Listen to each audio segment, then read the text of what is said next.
नमस्कार दोस्तों, मेरा नाम है प्रदीप चौहान। बात समझनी है तो पूरी सुननी होगी।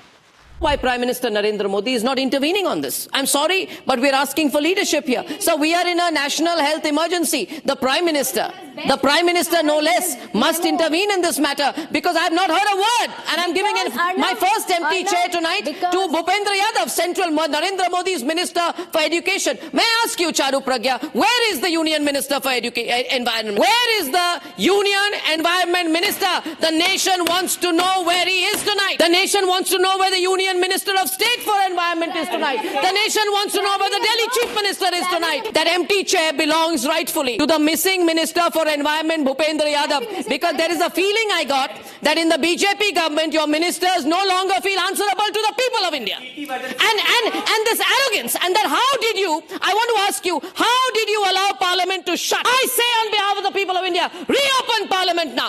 Reopen Parliament, this is a public issue. We people of India, am I right here, sir? We say reopen the Parliament. Let the Minister for Education come on the floor of Parliament and answer. The people of India, bring them, make them answerable to us. I'm sorry, where is the Minister for Environment? Where is the Minister for Environment in the Modi government? ये एक अब phase temporary है या लंबा है मुझे नहीं मालूम। मुझे टेम्परेरी लगता है क्योंकि लंबा फेज तो अर्णब गोस्वामी सरकार से पंगा झेल नहीं सकते, ये तो हमें भी पता है। लेकिन कम से कम सवाल तो पूछ रहे हैं अभी, ये बात तो सही है, चाहे टेम्परेरी सही, लेकिन कटघरे में खड़ा तो कर रहे हैं। उस दिन से अर्णब गोस्वामी अपने चैनल पर वो सब कर रहा है जो एक सच्ची पत्रकारिता चाहती है, जो एक सच्चा पत्रकार करता है, यानी सरकार से सवाल पूछने का। आए दिन अर्णब गोस्वामी सरकार को कटघरे में खड़ा करने की कोशिश कर रहे हैं और आजकल प्रदूषण को लेकर जिस तरह का हमला अर्णब गोस्वामी सरकार पर कर रहे हैं, सच बताऊं तो दूसरे जो हम जैसे डिजिटल मीडिया वाले इंडिपेंडेंट जर्नलिस्ट हैं वो भी नहीं कर रहे हैं। अर्णब गोस्वामी सही में वो काम कर रहे हैं जो मनमोहन सिंह सरकार के वक्त मीडिया किया करती थी। लेकिन आज भी इस सब के बावजूद भी कुछ ऐसे गोदी मीडिया है, मुझे नहीं मालूम अब उन्हें पत्रकार भी कहलाना चाहिए अपने आप को, और न्यूज़ चैनल अपने मीडिया हाउस को नाम देना चाहिए कि नहीं देना चाहिए, क्योंकि वो चाटुकारिता में कुछ इतना ज़्यादा डूब गए हैं कि वो सीमा कहीं पीछे रह गई है जो एक सीमा होनी चाहिए थी।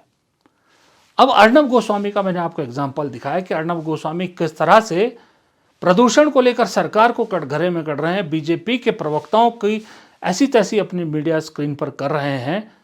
दूसरी तरफ अर्णब गोस्वामी से भी सीनियर पत्रकार इंडिया टीवी के रजत शर्मा कैसे प्रदूषण के लिए सरकार का बचाव कर रहे हैं ना। एक पत्रकार अगर ऐसी बात करे तो सच में पत्रकारिता को ही सबसे बड़ी शर्मिंदगी ये रजत शर्मा जैसे लोगों की वजह से झेलनी पड़ रही है। एक्सपर्ट ये भी बताते हैं कि दिल्ली की भौगोलिक स्थिति एक बड़ी वजह है। दिल्ली की आकृति एक कटोरी की तरह है जो तीन तरफ से अरावली की पहाड़ियों से घिरी है, इसीलिए प्रदूषित हवा दिल्ली में कैद हो जाती है, बाहर नहीं निकल पाती। इसीलिए दिल्ली के पोल्यूशन का इलाज न तो एक दिन में हो सकता है न एक सीज़न में। इसके लिए एक लॉन्ग टर्म प्लान की ज़रूरत है जिसमें सबके सहयोग की आवश्यकता हो। रजत शर्मा को आम आदमी पार्टी की जब दिल्ली में सरकार थी तब दिल्ली की ज्योग्राफी याद नहीं आती थी। जब आम आदमी पार्टी या उससे पहले कांग्रेस की सरकारें थी तब दिल्ली में प्रदूषण क्यों बढ़ रहा है नहीं दिखता था। अचानक से बीजेपी की सरकार आती है, दिल्ली का पूरा इनको ज्योग्राफी याद आ गई। सवाल नहीं पूछेंगे भाई साहब, डिफेंड कर रहे हैं। लेकिन रजत शर्मा ऐसा काम करेंगे इसकी मुझे हैरानी भी नहीं हुई। मैं तो कहता हूँ कल को अगर सरकार कांग्रेस की भी आ जाती है तब भी रजत शर्मा शायद बीजेपी के लिए ऐसे ही बैटिंग करेंगे, क्योंकि इनके चैनल को बचाने में केंद्र में यूपीए सरकार थी। बहुत कोशिश की रजत शर्मा ने सरकार के नज़दीक जाने की, सरकार की तलवे चाटने की बहुत कोशिश की, लेकिन मनमोहन सिंह सरकार ने मुंह नहीं लगाया। चैनल डूब रहा था, तब गुजरात से मदद आई थी। अब वो गुजरात से मदद किसने की, ये शायद मुझे आपको बताने की ज़रूरत नहीं है किस चैनल से आई थी। उस दिन से इन्हीं रजत शर्मा, इन्हीं के दोस्त अरुण जेटली और 2 और लोगों ने, 4 लोगों ने एक टीम बनाई जिसने एक स्ट्रेटेजी प्लान करी। स्ट्रेटेजी के लिए क्या प्लान किया कि निशाने पर उसे लिया जाए। अगर मोदी जी को राष्ट्रीय स्तर पर चमकाना है तो निशाने पर उसको लिया जाए जो इस देश का फ्यूचर प्राइम मिनिस्टर है, और उसका नाम है राहुल गांधी। बहुत चालाकी से इन लोगों ने कांग्रेस के ही लोगों से मिलकर, रजत शर्मा क्योंकि पत्रकार थे, दोस्ती थी भाई, कांग्रेस के लोगों से ही मिलकर राहुल गांधी के बारे में चीज़ें निकलवाई, राहुल गांधी के बारे में उनकी कमज़ोरियां निकलवाई और उसको इस्तेमाल किया राहुल गांधी के खिलाफ। और इन लोगों ने उन्हीं नेताओं के ज़रिए पार्टी के अंदर राहुल गांधी जो जो रिफॉर्म्स लाना चाहते थे कांग्रेस में, उनकी खिलाफतें करवाई, क्योंकि जो जो चीज़ें मोदी को सूट करती थी वो सब करवाई। अन्ना आंदोलन के दौरान इन 4 लोगों ने इतना इंपॉर्टेंट रोल प्ले किया था कि किस तरह से यूपीए सरकार के अंदर ऐसी खलबली मचा दी जाए, ऐसा कन्फ्यूजन मचवा दिया जाए कि बाहर रेपुटेशन पूरी तरह से ख़राब हो जाए। वो खास करके अन्ना हजारे को गिरफ्तार करवाने वाला हो या फिर बाबा रामदेव को ऑफर करने वाला हो, 4 मंत्री उन्हें रिसीव करने जा रहे हैं। ये ना सोनिया गांधी को पसंद था, न मनमोहन सिंह को पसंद था, लेकिन पार्टी के अंदर इतनी कन्फ्यूजन पैदा कर दी उन लोगों ने, क्योंकि कान इधर से भरे गए थे कि पार्टी की किरकिरी हो गई, सरकार की किरकिरी हो गई, और बाबा रामदेव बड़ा फिगर बन गया। फिर उसके बाद दौर आया राहुल गांधी की इमेज खराब करने के लिए, और उन्हें एक नाम जो है वो हमारे कुमार विश्वास जी ने पप्पू कह दिया। वही कुमार विश्वास जो कभी इधर कभी उधर, अब छोड़िए उनके बारे में कभी और बात करेंगे, नाम गढ़ दिया गया पप्पू।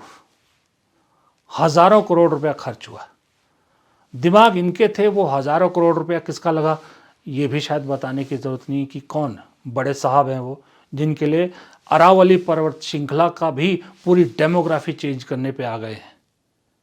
वो पैसा लगता गया और एक इमेज बन गई, लेकिन 2 चुनाव तो उस इमेज के सहारे निकाल लिए, लेकिन जब तीसरे की बारी आई तो राहुल गांधी ने वो करके दिखाया जो बीजेपी तो छोड़िए, कांग्रेस ही तो छोड़िए, मेरे ख्याल से खुद राहुल गांधी को भी जिस पे विश्वास नहीं था कि वो ये कर पाएंगे, वो था भारत को पैदल नापना।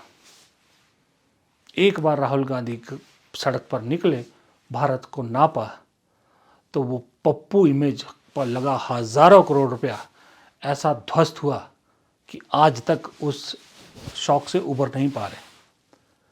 तो वो उस टाइम का जो मदद और उस टाइम का किया धरा है रजत शर्मा के लिए, रजत शर्मा के सामने, वो बोझ रजत शर्मा कभी उतार ही नहीं सकते। वो रजत शर्मा जो अपने आप को एक पायनियर मानते हैं टेलीविज़न पत्रकारिता का भारत में, बात है भी सही।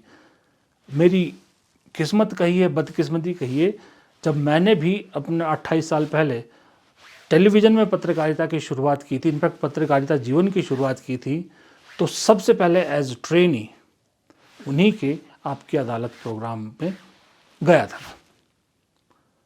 हालांकि मेरा ज़्यादा लंबा वक्त उनके साथ काम करने का नहीं गुजरा, क्योंकि उसके बाद फिर वो छोड़ गए थे उस वक्त का ZTV, फिर उन्होंने अपना शुरू कर दिया था, लेकिन शुरुआत मेरी वहीं से हुई थी।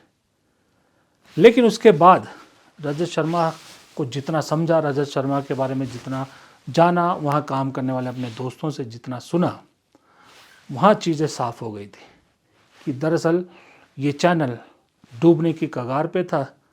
वो अल जज़ीरा चैनल का जो है वो कंटेंट चला रहा था, क्योंकि थोड़े दिनों का शटडाउन होने का था। तब अब वो अरुण जेटली के अपने ABVP के लिंक निकाल कर अपनी पुरानी दोस्ती का वास्ता देकर रजत शर्मा ने मदद मांगी, तो अरुण जेटली को सबसे बढ़िया जगह कोई दिखी अपने दोस्त की मदद के लिए तो वो गुजरात दिखी, क्योंकि गुजरात लॉबी भी दिल्ली की तरफ कूच करने के लिए लालायित थी। उन्हें दिल्ली में एक ठौर चाहिए था, दिल्ली में एक माउथपीस चाहिए था, तो दोनों चीज़ें मिल रही थी, तो उन्होंने भी उसी तरह मदद का हाथ बढ़ाया और बदले में अब जो हो रहा है वो हो रहा है। लेकिन सवाल ये है, जो मैं पहले बात कह रहा था, कि गोदी मीडिया भी कितनी इनसिक्योर है, इसका अंदाज़ा आप इसी बात से लगा सकते हो कि एक चैनल को पुतिन का इंटरव्यू मिलता है, खलबली पूरी मीडिया में होती है। और मज़े की बात, एक चीज़ और बताना भूल गया, ये अर्नब गोस्वामी सरकार से तो सवाल पूछ ही रहे हैं, 15 करोड़ पैकेज वाले तिहाड़ी पर भी बहुत बड़े सवाल खड़े किए इन्होंने, कि वो कहते हैं कि दम नहीं है, इशारों में तिहाड़ी पर प्रहार करते हुए कहते हैं कि दम नहीं है कि एनवायरनमेंट मिनिस्टर का इंटरव्यू तो लेते हैं लेकिन सवाल पूछ ले, उनसे क्रॉस क्वेश्चनिंग कर जाए। तो आपस में ही ये लोग एक दिन सिर फुटबल करके आपस में ही एक दूसरे की टांग खींच करके ये गोदी मीडिया का डब्बा गोल करेंगे। हर बुराई का एक सफ़र होता है, जीवन होता है, उस जीवन का अंत भी उतना ही जल्दी होता है जितना जल्दी वो ऊपर आता है। तो ये खुद ही अपने भस्मासुर बनेंगे, एक दिन खुद ही आपस में लड़के इस देश की मीडिया को इस गोदी नाम के कलंक से आज़ाद करेंगे। फिलहाल इस वीडियो में इतना ही। प्रदीप चौहान को दीजिए इजाज़त। नमस्कार।